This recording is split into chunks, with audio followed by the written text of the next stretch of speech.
40 years ago, Army medic James Washington made a choice that went against everything he'd been taught. He saved the life of an enemy soldier who had just tried to kill him. Today, that same man stood on his doorstep, and what he brought with him would change everything James thought he knew about war, forgiveness, and the true meaning of honor. But to understand what happened on that quiet Tuesday morning in suburban Atlanta, we need to go back to the beginning. Back to a sweltering jungle in Vietnam, 1984, where a young medic faced the most difficult decision of his life. James Washington was 24 years old when he first set foot in Da Nang. Fresh out of medic training at Fort Sam Houston, he carried himself with the quiet confidence of someone who had found his calling. He wasn't the biggest soldier in his unit, wasn't the loudest or the most decorated, but when bullets started flying and men started falling, James was the one they called for. He had joined the army not for glory or adventure, but because his grandmother had raised him to believe that service to others was the highest calling a person could have. "God gave you hands to heal," she would tell him, watching him bandage up neighborhood kids who had scraped their knees. "Don't ever forget that gift." In Vietnam, that gift would be tested in ways he never imagined. The morning of March 15, 1984, started like any other. James's unit, Charlie Company, was conducting a routine patrol through the dense jungle outside Da Nang. The air was thick with humidity and the constant buzz of insects. Sweat dripped from every surface, and the weight of their gear seemed to double with each step through the muddy terrain. James walked in the middle of the column, his medic bag slung across his shoulder, scanning the faces of his brothers in arms. There was Martinez, 19 years old, from Texas, who wrote letters to his girlfriend every single day. Thompson, the joker of the group, who could make anyone laugh even in the worst situations. And Williams, their squad leader, who had been in country for 11 months and was counting down the days until he could go home to his newborn daughter. These weren't just soldiers to James, they were family, and he had sworn an oath to keep them alive. At 0847 hours, everything changed. The first shot came from nowhere and everywhere at once. One moment the jungle was filled with the normal sounds of their movement. The next it erupted in a chaos of gunfire and shouting.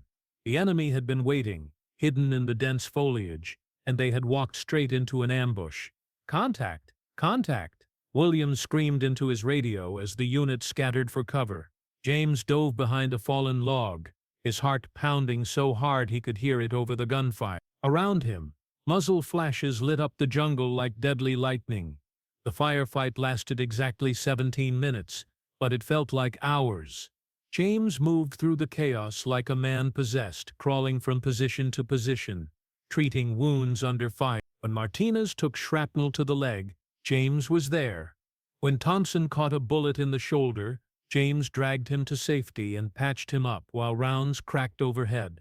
By the time the shooting stopped, 3 Americans were wounded but alive. The enemy force had melted back into the jungle, leaving behind only blood trails and the acrid smell of gunpowder. James was checking on his patients when he heard it, a low moan, barely audible over the ringing in his ears. He looked up from Martinez's bandages and froze. About 30 yards away, partially hidden behind a tree, lay a figure in Vietnamese military fatigues. The enemy soldier was young, maybe even younger than James, and he was clutching his side where dark blood seeped through his uniform. Their eyes met across the small clearing. For a moment, neither moved. This was the enemy. This was one of the men who had just tried to kill him and his brothers. Everything James had been taught in training said to secure the area, call for backup, treat the prisoner as a potential threat. But all James could see was a young man bleeding to death in the dirt. The wounded soldier tried to raise his weapon, but it fell from his trembling hands. He said something in Vietnamese, his voice weak and strained. James didn't understand the words, but he understood the tone. The soldier was asking for help. James looked back at his own men. Martinez was stable, his leg wound cleaned and bandaged. Thompson was conscious and talking, his shoulder immobilized but not life-threatening. Williams was on the radio, calling for extraction and reporting the contact. The Vietnamese soldier moaned again, and James could see his strength fading. In maybe 10 minutes he would bleed out. In 10 minutes a young man would die because James Washington chose to follow orders instead of following his conscience. Without thinking, James grabbed his medic bag and started moving toward the enemy position. "Washington!" Williams spotted him immediately. "What the hell are you doing?" James paused, his hand on his medical supplies. "He's dying, Sergeant. He's the enemy." Williams's voice was sharp with stress and adrenaline. "He just tried to kill us." "I know." James's voice was steady, but his hands were shaking. "But I'm a medic." "I took an oath." Williams stared at him for a long moment. Around them, the jungle had gone quiet except for the occasional bird call and the distant sound of helicopters approaching for extraction. Martinez and Thompson watched the exchange with wide eyes, neither man saying a word. "You've got 30 seconds, Williams finally said. "Then we're gone." James nodded and rushed to the wounded soldier's side. Up close, he could see the extent of the injuries. A bullet had entered just below the ribs, probably puncturing the liver. Without immediate medical attention, the soldier would die within minutes. The young Vietnamese man's eyes were open, staring up at James with a mixture of confusion and terror. He was probably wondering why an American medic was treating him instead of finishing him off. James wondered the same thing, but his hands moved with practiced efficiency. He cut away the uniform, located the entry and exit wounds, and began applying pressure to stop the bleeding. The soldier winced but didn't cry out. James packed the wound with gauze, secured it with medical tape, and started an IV line to replace lost fluids. "Time," Williams called out. James looked down at the soldier, who was now watching him with something that might have been gratitude. The bleeding had stopped, the IV was flowing, and the young man's color was already improving. He would live. James stood up, shouldered his medic bag, and walked back to his unit without looking back. They moved to the extraction point in silence, boarded the helicopters, and flew back to base. None of them spoke about what had happened in the jungle, but James carried it with him. Every day for the next 40 years, he carried it. After Vietnam, James came home to a country that didn't seem to want its veterans. He used his GI Bill to go to medical school, became a doctor, and spent his career working in emergency rooms and community clinics. He married a wonderful woman named Dorothy, raised 2 children, and became a respected member of his community. But he never forgot the young Vietnamese soldier he had saved. In quiet moments he wondered if the man had made it home to his family. He wondered if he had children, if he had lived a good life, if he ever thought about the American medic who had chosen mercy over orders. James never told anyone about that day. Not Dorothy, not his children, not even his closest friend. It was a secret he carried alone, a weight that grew heavier with each passing year. Had he done the right thing? Had he betrayed his oath to his fellow soldiers? Had he been a hero or a traitor? These questions haunted him through sleepless nights and busy days. They followed him into retirement, into his children's weddings, into the quiet moments when he sat alone in his study and wondered about the paths not taken. And then, on a Tuesday morning in October, 40 years after that day in the jungle, someone knocked on his door. James was in his kitchen, making coffee and reading the newspaper, when he heard the sound.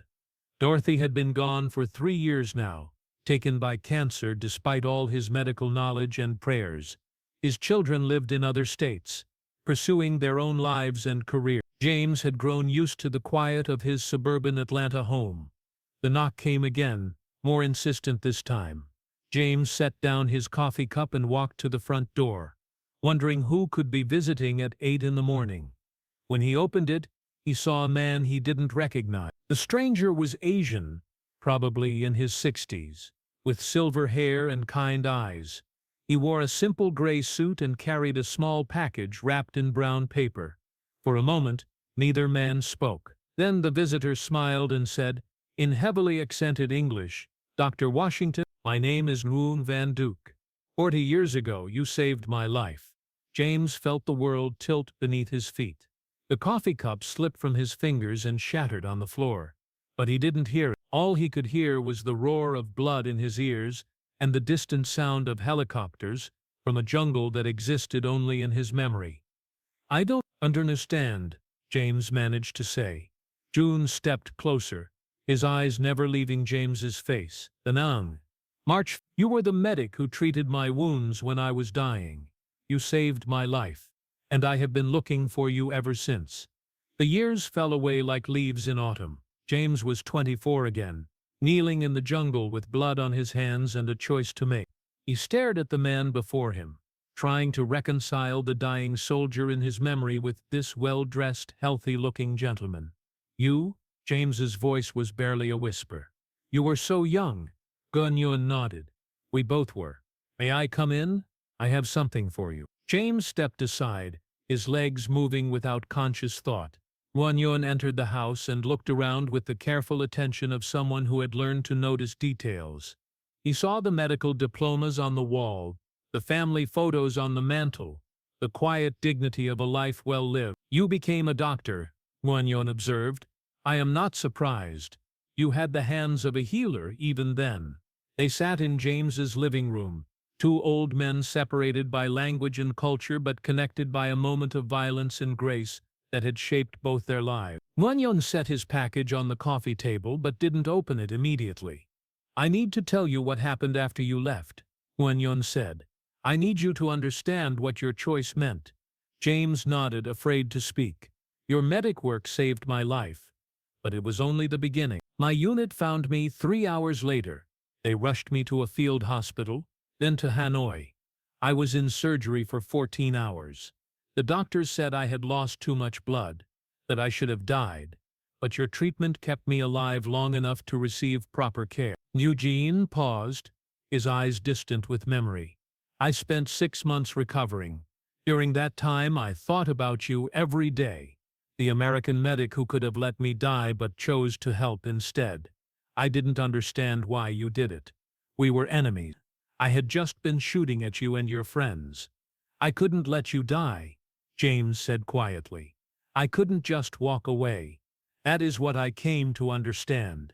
You saw me not as an enemy but as a human being. A son, a brother, a young man who wanted to live.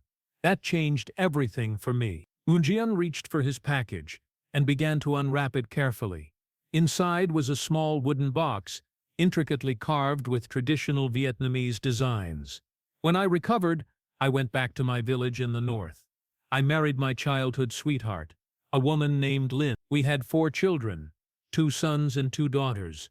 I became a teacher, then a school principal. I tried to live a life that would honor the gift you had given me." He opened the wooden box.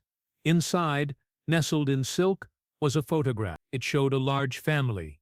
Nguyen with his wife, children, and what looked like several grandchildren. They were all smiling, gathered around a table laden with food. "This is my family," Nguyen said. 15 grandchildren, 3 great-grandchildren. None of them would exist if you had not saved my life that day. Every birthday, every wedding, every celebration, they all exist because of your choice." James stared at the photograph, his eyes blurring with tears. He thought of all the nights he had wondered if he had done the right thing, all the guilt he had carried about betraying his duty to his fellow soldiers. "There's more," Nguyen continued. He reached into the box and pulled out a small medal on a red ribbon. "This is a medal for meritorious service, given to me by the Vietnamese government for my work in education. I have taught over 3,000 children in my career. I like to think that some of them went on to become doctors, teachers, peacemakers. Your one act of mercy created ripples that spread far beyond the day in the jungle."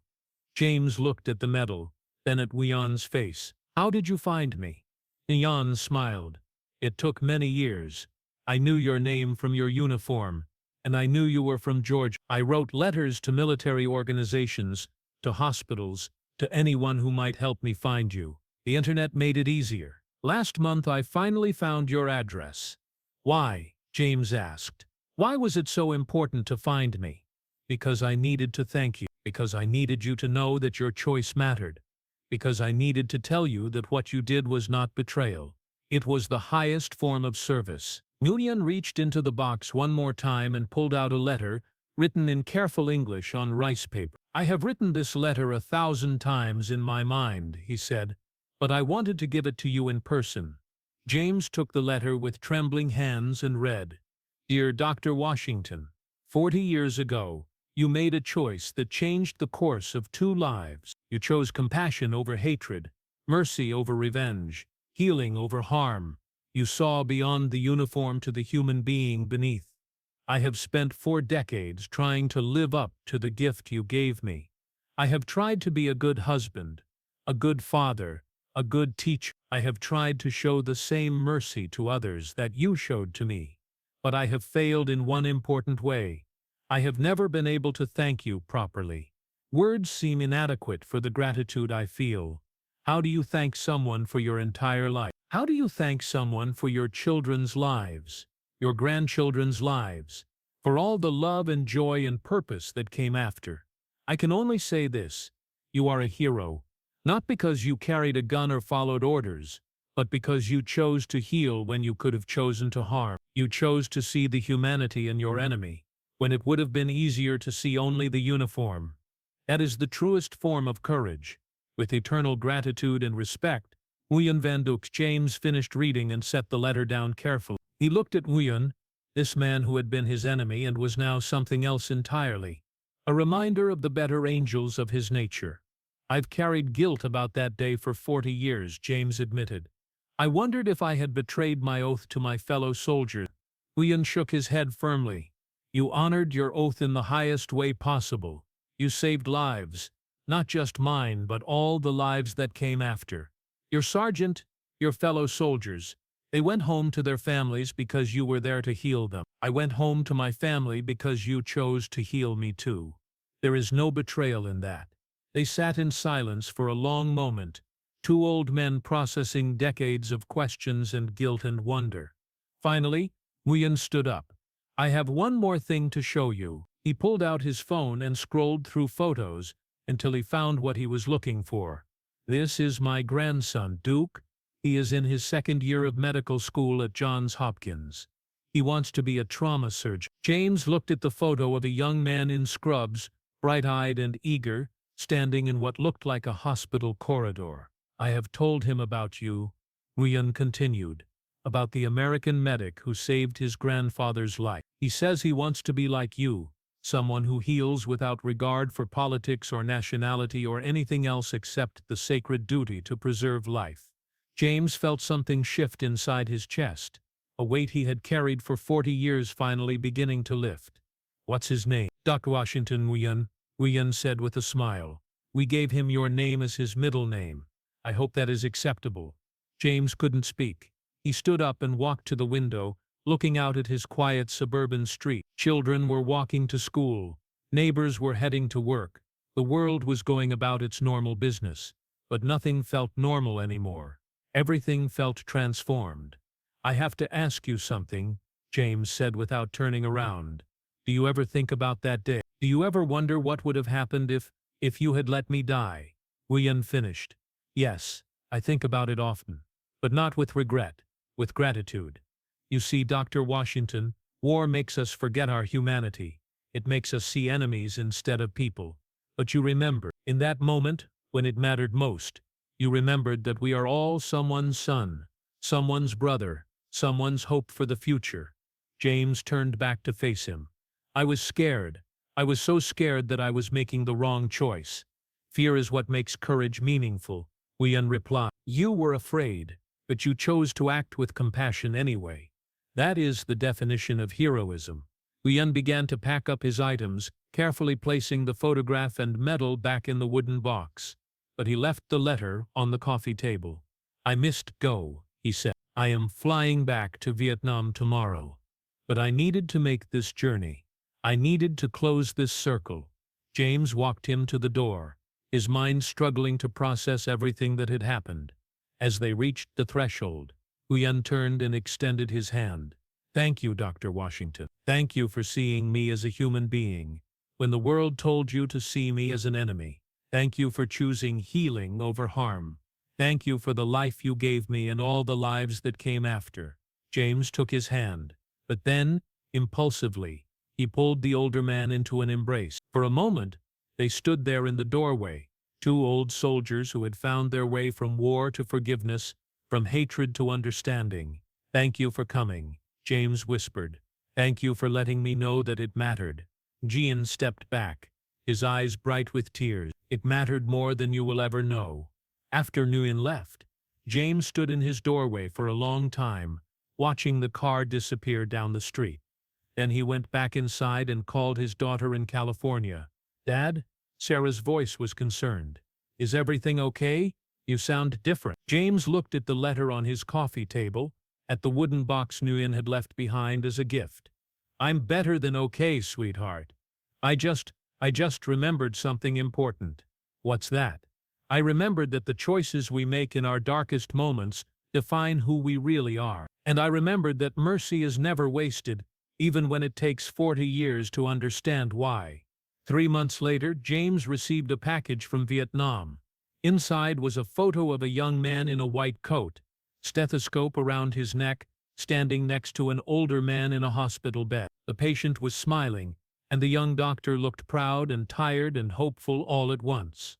On the back of the photo, in careful English, someone had written, Duke Washington Nguyen, M.D., his first patient saved. The circle continued. James framed the photo and hung it in his study, next to his medical diploma and a small Vietnamese flag that Nguyen had left behind. Sometimes, when he sat in his chair reading, he would look up at the photo and remember that day in the jungle when he had chosen to heal instead of harm. He had spent 40 years wondering if he had made the right choice. Now he knew. Some decisions transcend orders, transcend politics, transcend even the definition of enemy and friend. Some decisions are about recognizing the fundamental humanity in every person, regardless of the uniform they wear or the flag they serve. James Washington made such a decision in a jungle 40 years ago. He chose mercy over hatred, healing over harm, humanity over politics. And in doing so, he discovered that the truest form of service is not to any flag or nation but to the simple, powerful belief that every life has value. The ripples of that choice continued to spread, touching lives he would never know, healing wounds he would never see, creating hope in places he would never visit. Because that is what mercy does.